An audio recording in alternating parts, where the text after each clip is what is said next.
In recent years, there have been new findings that have radically changed the way many of us view sexuality and gender. Today's youth will have a new and prejudice-free understanding of these topics. That's great. But what about the rest of us who have completed our formal education or are already being taught outdated sex ed programming? In the United States, 80% of schools are failing government standards for sex ed. In turn, this lack of education has resulted in the ignorance and mistreatment of trans and gender nonconforming individuals. Let's take a look at sex, gender, and orientation. Here's a brief look of their differences, what we can change, and what we can't. Sex. Sex is what lies between our legs. It is the physiology we are born with. Our sex consists of our biological makeup, which can include things like our genitals, our secondary sex characteristics, our placement of body hair, hip width, our hairlines, and our chromosomal makeup.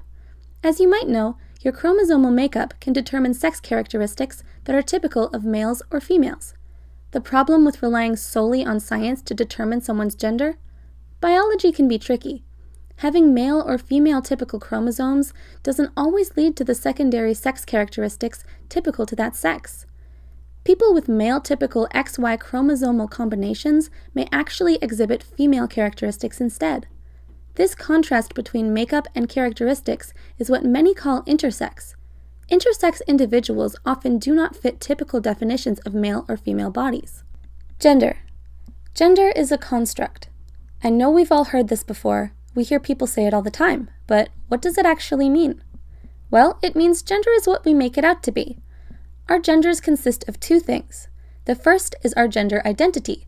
This is what we think about ourselves and how we interpret gender. The second is our gender expression. Gender expression is how we demonstrate our gender in our behaviors, mannerisms, and forms of dress.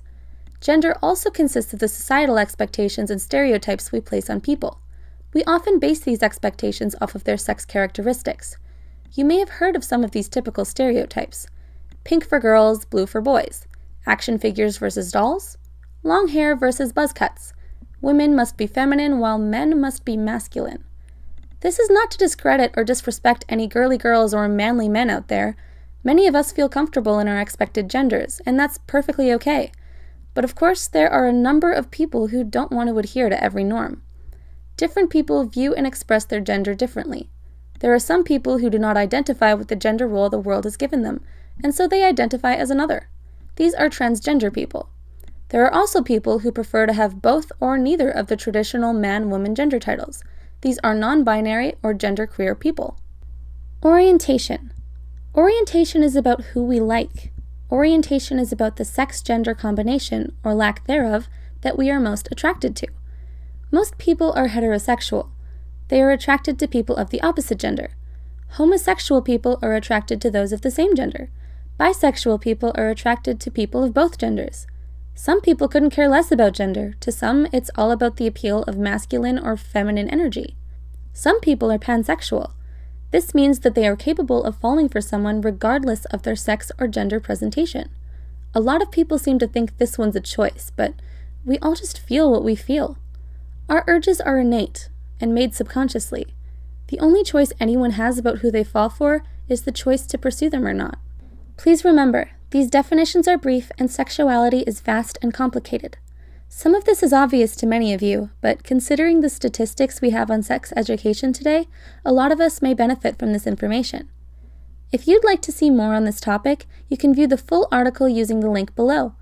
Psych2Go has a new LGBT section dedicated to more topics like this one. Interested? Head on over to psych2go.net for more.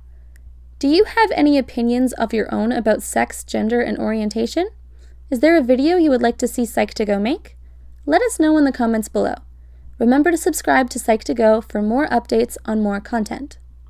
Hey everybody, I just want to give a personal thank you video for you guys for always supporting Psych2Go and making this all possible for us. Our vision is to make psychology as accessible as possible so that it promotes self-awareness and it helps you guys grow.